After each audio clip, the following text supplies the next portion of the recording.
یہ ان کا اجر علیہم ولا هم يحزنون، ان پر نہ کوئی خوف ہوگا اور نہ وہ غمگین ہوں گے.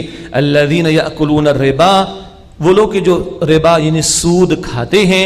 لا یقومون الا کما یقوم الذی یتخبطہ الشیطان من المس، وہ نہیں کھڑے ہوتے مگر اس طرح جیسے کہ وہ شخص کھڑا ہو جس کو شیطان نے چھو کر باولا کر دیا. یہ صحیح ترجمانی کرتا ہے. دنیا میں بھی ان کی حرکت ایسی ہوتی اور قیامت میں بھی ایسے کھڑے ہوں گے کہ شیطان ہی کے پیروکار شیطان نے چھو کر جن کو پاگل بنا دیا ہو، باولا بنا دیا ہو. ذالک بانہم قالوا، یہ اس لیے کہ انہوں نے کہا انما البیع مثل الربا، کہ تجارت بھی تو سود کی طرح ہے. یہ ہے بے وقوفی کی انتہا. اللہ کا تبصرہ فرمایا وَأَحَلَّ اللَّهُ الْبَيْعَ وَحَرَّمَ الرِّبَا، حالانکہ اللہ نے تجارت کو حلال کیا ہے اور سود کو حرام کیا ہے. یہ کہتے ہیں بھائی لاکھ روپے کہیں لگائے، ایک شے بیچی 10,000 کا پروفٹ ملا، 1,10,000 مل گئے. تو اگر لاکھ روپے کسی کو دیے اور 1,10,000 واپس لیے تو کیا مسئلہ ہے؟ یہ ہے ان کی بے وقوفی کی انتہا. ایک عام آدمی سے بھی پوچھے نا، تھوڑا سا نوجوان بھی ہوگا، بیٹا کاروبار کیا ہوتا ہے؟ سر اس میں لگانا پڑتا ہے، رسک بھی ہوتا ہے نا، سارا کچھ ہوتا ہے نا. اس کے بعد آدمی 2 پیسے بناتا ہے. اور جس سے سود پہ قرضہ دیا وہ آرام سے ڈرائنگ روم میں بیٹھا ہوا ہے، بیڈ روم میں لیٹا ہوا ہے. اس کا پکا اگلے کی جان جاتی ہے تو جائے.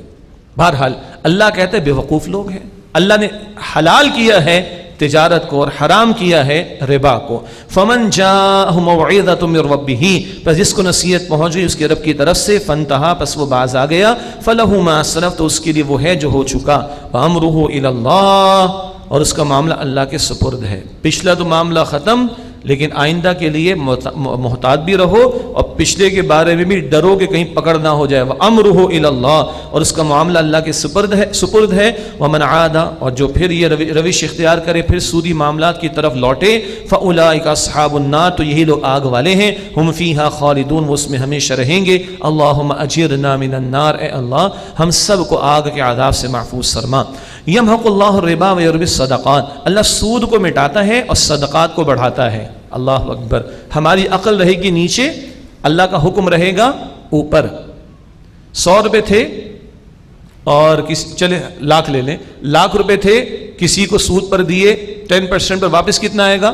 1,10,000. عقل کیا کہتی ہے؟ بڑھ گیا. اللہ کیا کہتا ہے؟ ختم ہو گیا، کم ہو گیا.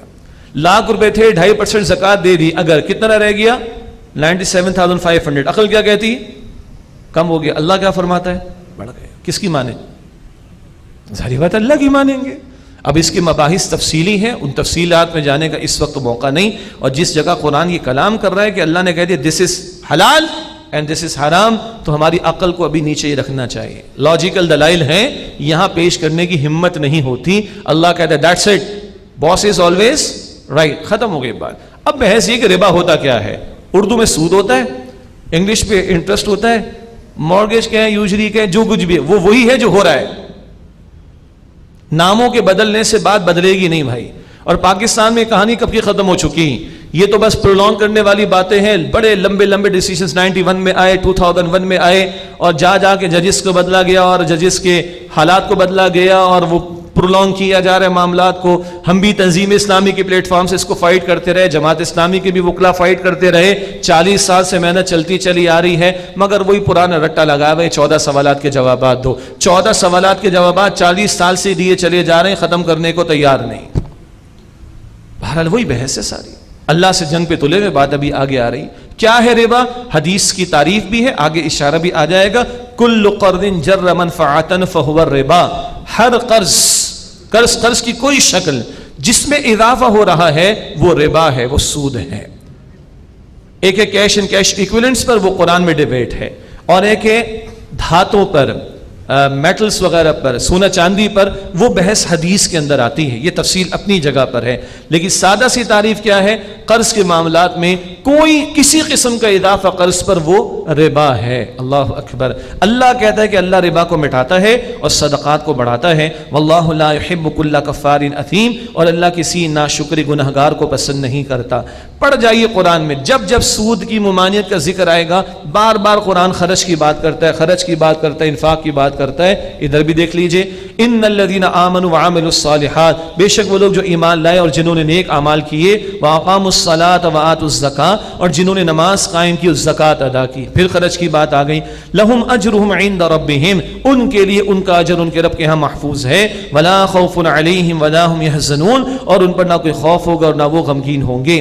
اب سنیے دو آیتیں ربا کے بارے میں. یہ آخری حکم ہے. ربا, سود, اس کی ممانعت کے بارے میں احکامات گریجولی آئے تھے. سورہ نساء میں کچھ پڑھیں گے, آل عمران میں اشارہ آئے گا, مائدہ میں کچھ ذکر آئے گا. یہ آخری حکم ہے ربا کے بارے میں, سود کے بارے میں, جو آیا 9 ہجری میں.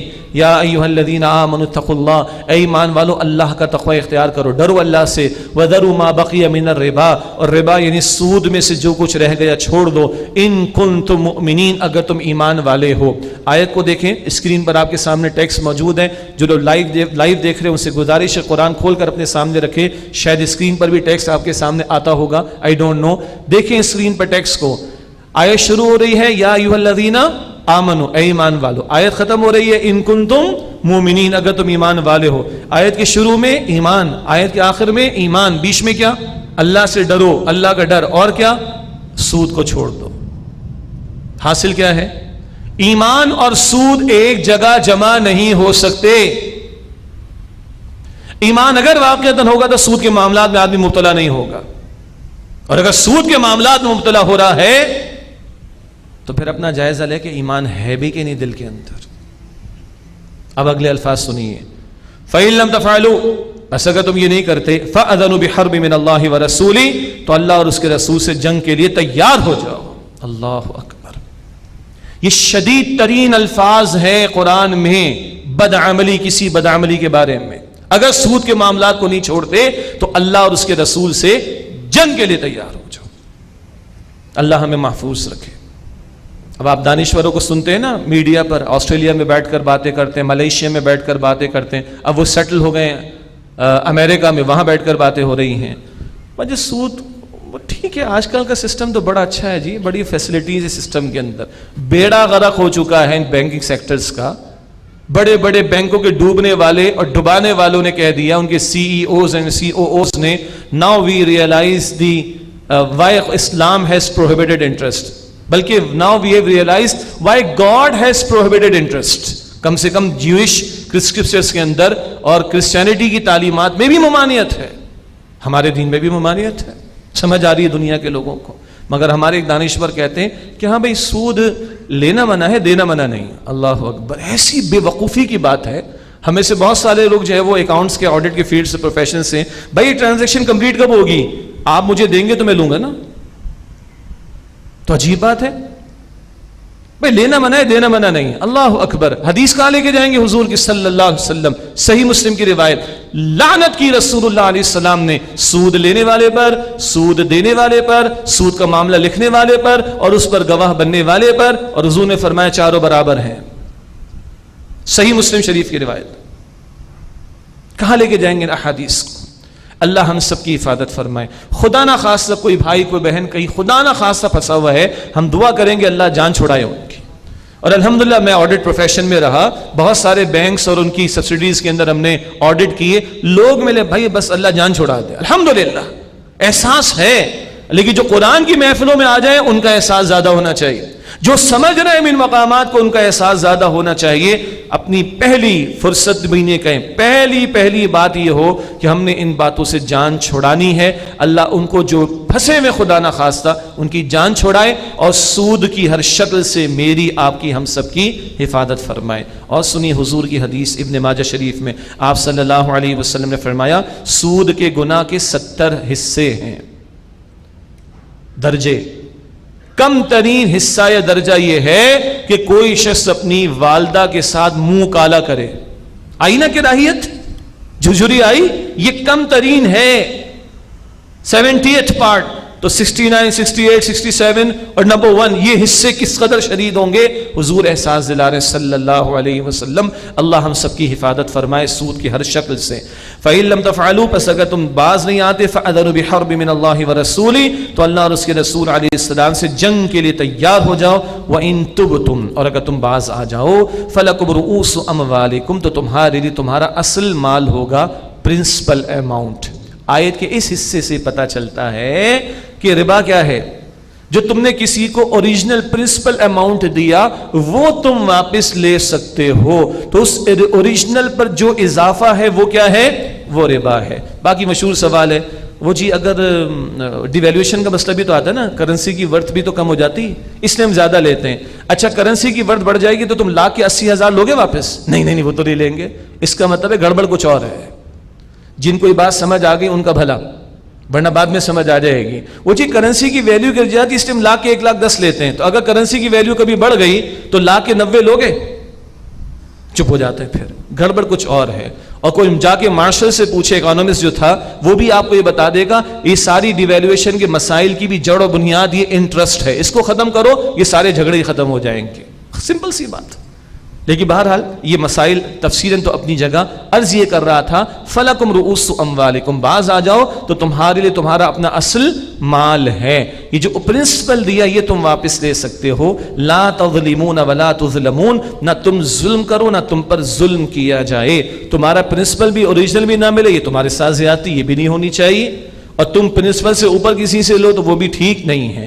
اور کچھ کمانے کا شوق ہے تو پھر بزنس کرو بھائی، کیا بزنس کرو۔ بہت سادہ سے جملے ہیں، ڈاکٹر شاہد حسن صدیقی صاحب کے بہت بڑے بینکر، بہت بڑے اکانومسٹ ہیں، دین کا بھی درد رکھتے ہیں۔ ان کا بڑا پیارا کوٹ ہے 20 سال پرانا، ہمیں لینڈنگ بیسڈ موڈ سے نکل کر ایکویٹی بیسڈ موڈ کی طرف جانا پڑے گا۔ سمپل سی بات، لینڈنگ کیا ہے؟ قرض۔ ایکویٹی کیا ہے؟ پروفٹ اینڈ لاس میں شیئرنگ۔ بزنس، ارے بزنس میں تو بڑا مسئلہ ہوگا، تو ساری مارکیٹ کس پہ چل رہی ہے؟ رسک پہ تو چل رہی، پروفٹ اینڈ لاس پہ تو معاملہ چل رہا ہے، تو رسک ادھر بھی آنا چاہیے۔ سمپل سی بات ہے، یہ اس کا اصل سولوشن ہے۔ ابھی مڈ ٹرم کچھ لوگوں نے انٹرم وے آؤٹ نکالے، دوز آر ناٹ آئیڈیل، وہ وے آؤٹس ہیں، وہ آئیڈیل نہیں۔ آئیڈیل اصل جانا پڑے گا ایکویٹی بیسڈ پر ہی، جس کی سب سے بہترین شکل وہ پارٹنرشپ کہہ لیجئے، مشارکہ کہہ لیجئے، مضاربہ کہہ لیجئے، یہ ساری بھی ٹیکنیکل مباحث اپنی جگہ پر ہیں۔ آگے فرمایا کہ وَإِن كَانَ ذُو عُسْرَةٍ فَنَظِرَةٌ إِلَىٰ مَيْسَرَةٍ، اور اگر وہ تنگ دست ہو جس کو کہ قرض دیا گیا تو کشادگی ہونے تک مہلت دے دو۔ وَأَن تَصَدَّقُوا، اور اگر تم بخش دو، خاص طور پر انفرادی معاملات میں جب کبھی معاملہ آتا ہے، وَأَن تَصَدَّقُوا، اور اگر تم قرض کو بخش ہی دو، خَيْرٌ لَكُمْ، تو یہ تمہارے لیے زیادہ بہتر ہے، إِن كُنتُمْ تَعْلَمُونَ، اگر تم سمجھو۔ اگلی آیت ایک رائے کے مطابق عبداللہ بن عباس فرماتے ہیں رضی اللہ عنہ، ایک رائے کے مطابق نزول کی ترتیب میں آخری آیت ہے، نزول کی ترتیب میں آخری آیت، اور آخرت کا بیان اس میں۔ دیکھیے وَاتَّقُوا يَوْمًا تُرْجَعُونَ فِيهِ إِلَى اللَّهِ، اور اس دن سے ڈرو جب تم اللہ سبحانہ وتعالیٰ کی طرف لوٹائے جاؤ گے۔ ثُمَّ تُوَفَّى كُلُّ نَفْسٍ مَا كَسَبَتْ، پھر ہر شخص کو پورا بدلہ دیا جائے گا اس عمل کا جو اس نے کمایا۔ وَهُمْ لَا يُظْلَمُونَ، اور ان پر ظلم نہیں کیا جائے گا۔ یہ ہے ایک رائے کے مطابق نزول کی ترتیب کے اعتبار سے آخری آیت، جس میں آخرت ہی کا بیان۔ عمل پر سب سے زیادہ اثر آخرت کے عقیدے کا ہوتا ہے۔ زنا کسی نے چھوڑنا ہے، سود کسی نے چھوڑنا ہے، حرام مال کسی نے چھوڑنا ہے، آخرت کا احساس ہوگا تو چھوٹے گا بھائی، ورنہ بہت سارے دلائل غلط قسم کی باتیں پھیلانے والے فراہم بھی کر دیں گے۔ اور معاف کیجئے گا ذرا تلخ بات ہے، شیطان کے پاس بھی دلائل کی کمی بظاہر نہیں ہے۔ اللہ محفوظ رکھے اور آخرت کا یقین عطا فرمائے تاکہ ہم سب اپنی مزید اصلاح کریں۔ ایمل ہوا، اگر وہ لکھوانے کی قدرت نہیں رکھتا، فلیملل ولیہ بالعدل، تو اس کا سرپرست انصاف سے لکھوا دے، کوئی اس کا بڑا ہوگا وہ لکھوا دے۔ اور اگر لینگویجز کا معاملہ ہے، ٹیکنیکلٹیز کا معاملہ ہے، تو پھر کوئی کسی کی سروسز کو ہائر کیا جائے گا کانٹریکٹ کو تیار کرنے کے لیے اور ایگزیکیوٹ کروانے کے لیے۔ وَاسْتَشْهِدُوا شَهِيدَيْنِ مِن رِجَالِكُمْ، اور اپنے مردوں میں سے 2 گواہ بنا لو۔ اپنوں سے مراد مسلمان، اگر نہیں دستیاب تو پھر بات مختلف ہے، لیکن مسلمان فَإِن لَمْ يَكُونَا رَجُلَيْنِ فَرَجُلٌ وَامْرَأَتَانِ مِمَّنْ تَرْضَوْنَ مِنَ الشُّهَدَاءِ، پھر اگر دو مرد نہ ہوں تو ایک مرد اور دو عورتیں ان کو گواہ بناؤ جن کو تم گواہ کے طور پر پسند کرو. جن کو تم پسند کرو سے مراد فیور والی بات نہیں، جن پر اعتماد ہو. اسلامی تعلیمات کے مطابق ہر ایرا غیرہ گواہی دینے کے قابل نہیں ہے بھائی. صاحب اعتماد، صاحب کردار آدمی گواہی دے سکتا ہے.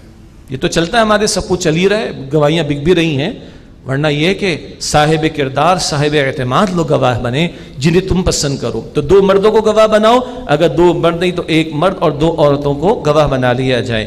آگے اس تعلق سے فرمایا ام تضل احداہما، کہ اگر ان میں سے ایک عورت بھول جائے فتذکر احداہما الاخری، تو ان میں سے دوسری یاد دلا دے. اب اس جملے کو لے کر پھر وہی لبرلز کی طرف سے اور سیکولر مائنڈڈ کی طرف سے بمبارڈمنٹ شروع ہو جاتی، عورتوں کو ڈیگریڈ کر دیا، ایسا کر دیا ویسا کر دیا. ایک مفسر نے بڑا ایک پیارا جملہ لکھا، بھئی اگر ہم کہیں کہ کوا اڑ سکتا ہے اور انسان کوے کی طرح نہیں اڑ سکتا، یہ کوئی کمپیریزن ہے؟ یہ کوئی انسان کی تذلیل کرنے والی بات ہے؟ نہیں بھائی، کوا کوا، انسان انسان. اسی طرح مرد مرد ہے، عورت عورت ہے. اسلامی مزاج کے اعتبار سے عورتوں پر معاش کی ذمہ داری نہیں رکھی گئی، تو وہ زیادہ یوز ٹو نہیں ہوں گی ان ٹرانزیکشنز سے. پھر عورت، اسلام نے پردے کا بھی حکم دیا. اکیلی عورت کو جھجک محسوس ہوگی کسی مرد کو فیس کرنا، عدالت کی کارروائی کو فیس کرنا، تو دوسری کے ساتھ جائے گی تو تھوڑا سہارا ہو جائے گا. ایسے بہت سارے پہلوؤں کو ذہن میں رکھے. اور یہ خاص بزنس ٹرانزیکشنز کے معاملے میں ہے. فقہا کی مختلف آراء ہیں. بعض فقہا نے یہ فرمایا چاند دیکھنے کا معاملہ ہے، مرد کی بھی قبول ہوگی عورت کی بھی قبول ہوگی، برابر ہے.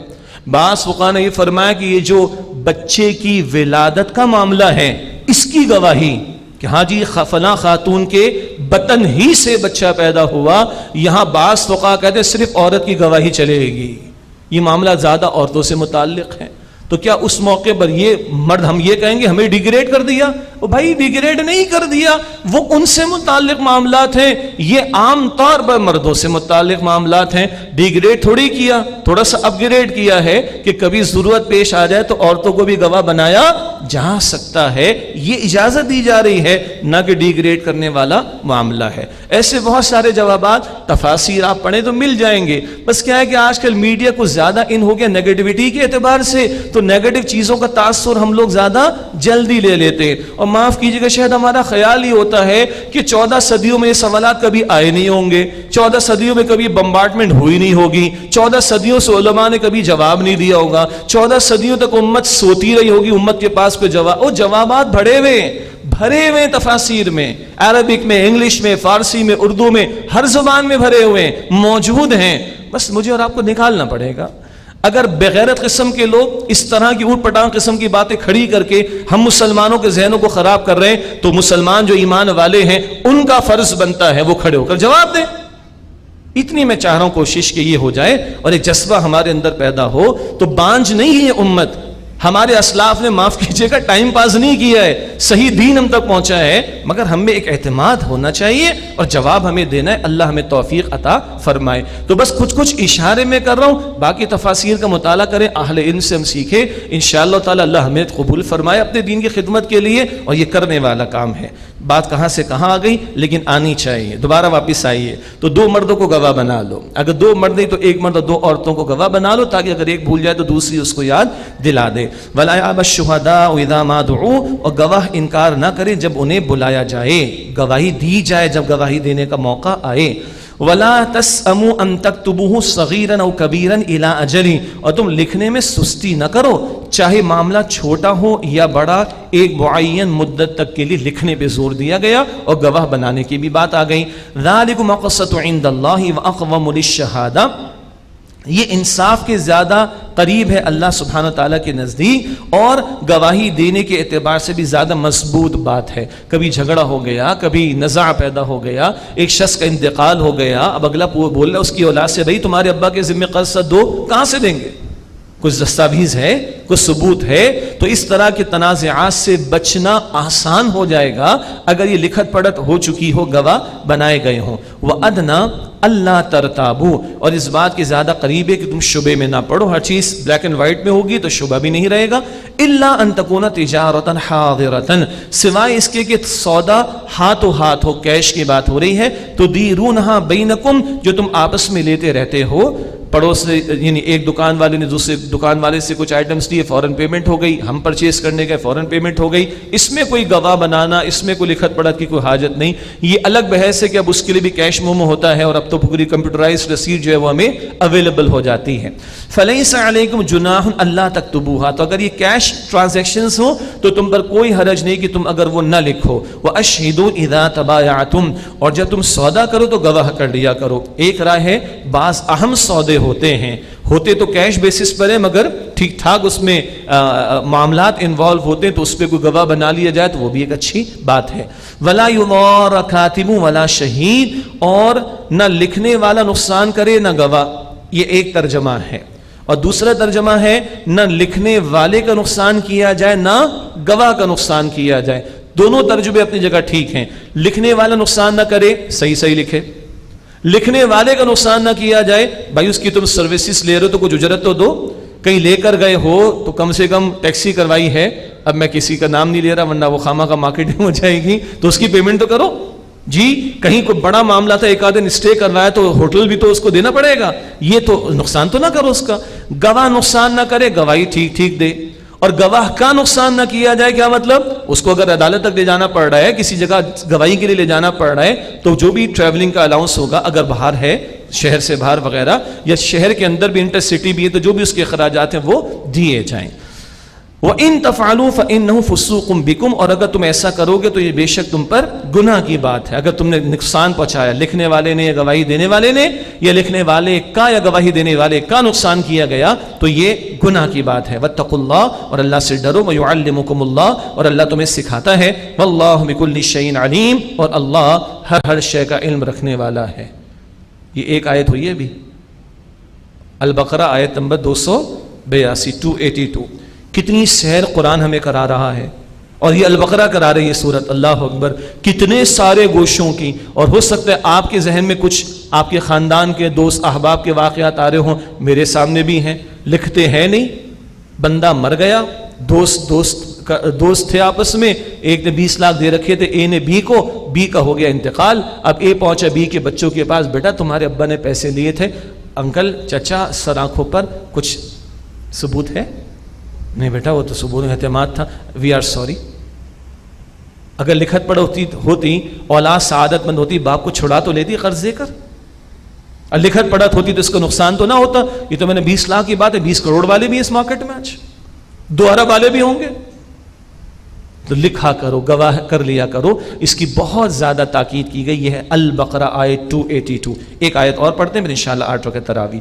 وَإِن كُنتُمْ عَلَىٰ سَفَرٍ وَلَمْ تَجِدُوا كَاتِبًا فَرِهَانٌ مَّقْبُوضَةٌ، اور اگر تم سفر کی حالت میں ہو اور کوئی لکھنے والا نہ پاؤ تو گروی رکھوانی ہے کوئی شے قبضے میں دے کر۔